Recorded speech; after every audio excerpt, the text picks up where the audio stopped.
जानकीकान्तस्मरणं जय जय राम राम आञ्जनेयस्वामिनः जय। अथ द्वादशः सर्गः। सतस्य मध्ये भवनस्य मारुतिः लतागृहान् चित्रगृहान् निशागृहान् जगाम सीतां प्रति दर्शनोत्सुकः न चैव तां पश्यति चारुदर्शनाम्। श्रीहरये नमः। सतस्य मध्ये भवनस्य मारुतिः लतागृहान् चित्रगृहान् निशागृहान् जगाम सीतां प्रति दर्शनोत्सुकः न चैव तां पश्यति चारुदर्शनाम्। सचिन्तयामास ततो महाकविः प्रियामपश्यन् रघुनन्दनस्य तां। ध्रुवं न सीता ध्रियते यथा न मे विचिन्वतो दर्शनमेति मैथिली। सा राक्षसानां प्रवरेण जानकी स्वशीलसंरक्षणतत्परा सती। अनेन नूनं प्रतिदुष्टकर्मणा हता भवेदार्यपथे वरे स्थिता। विरूपरूपा विकृता विवर्चसः महानना दीर्घविरूपदर्शनाः। समीक्ष्य सा राक्षसराजयोषितः भयाद्विनष्टा जनकेश्वरात्मजा। सीतामदृष्ट्वा ह्यनवाप्य पौरुषं विहृत्य कालं सह वानरैश्चिरं।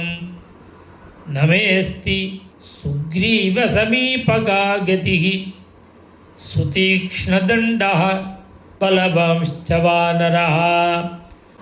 दृष्टमन्तः पुरं सर्वं दृष्ट्वा रावणयोषितः न सीता दृश्यते साध्वी वृथा जातो मम श्रमः।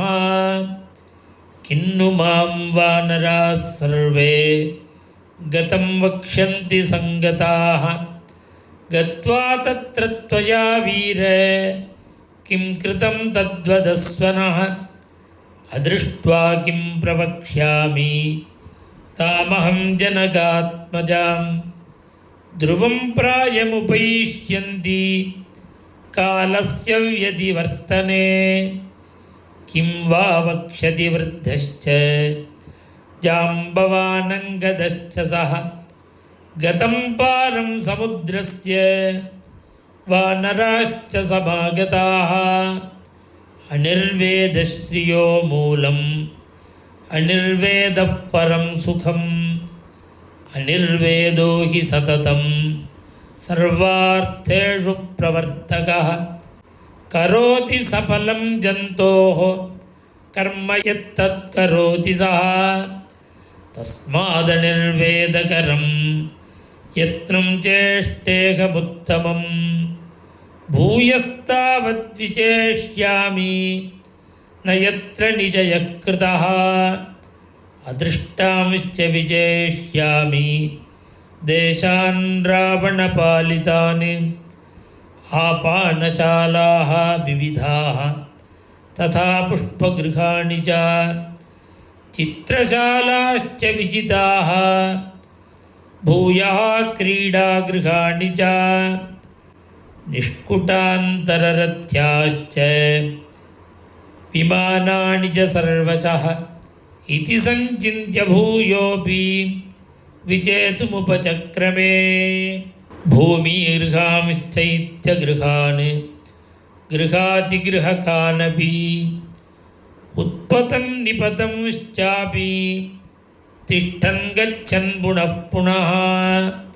अपावृण्वंश्च द्वाराणि कपाटान्यवघाटयन् प्रविशन् निष्पतंश्चापि प्रपतन्नुत्पतन्नपि।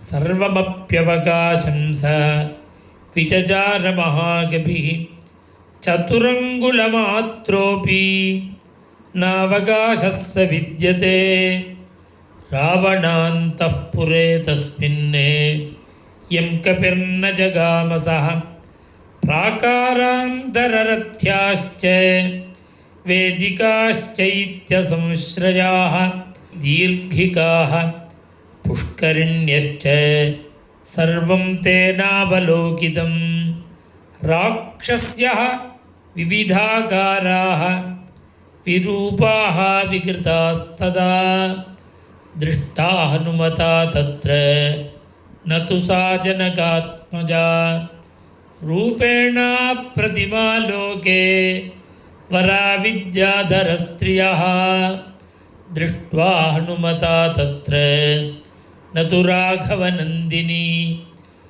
नागकन्यावरारोगाः पूर्णचन्द्रनिभाननाः दृष्टा हनुमता तत्र न तु सीता सुमध्यमा प्रमथ्य राक्षसेन्द्रेण नागकन्याबलाद्धृताः दृष्टा हनुमता तत्र न सा जनकनन्दिनी सोपश्यंस्तां महाबाहुः पश्यंश्चान्यावरस्त्रियः विषसादमुहुर्धीमान् हनुमाने मारुतात्मजः उद्योगं वानरेन्द्राणां प्लवनं सागरस्य च व्यर्थं वीक्ष्यानिलसुतं चिन्तां पुनरुपागमत् अवतीर्य विमानाच्च हनुमान् मारुतात्मजः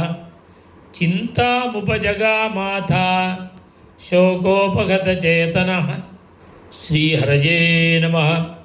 अवतीर्य विमानाच्च हनुमान् मारुतात्मजः चिन्तामुपजगामाथा शोकोपगतचेतनः।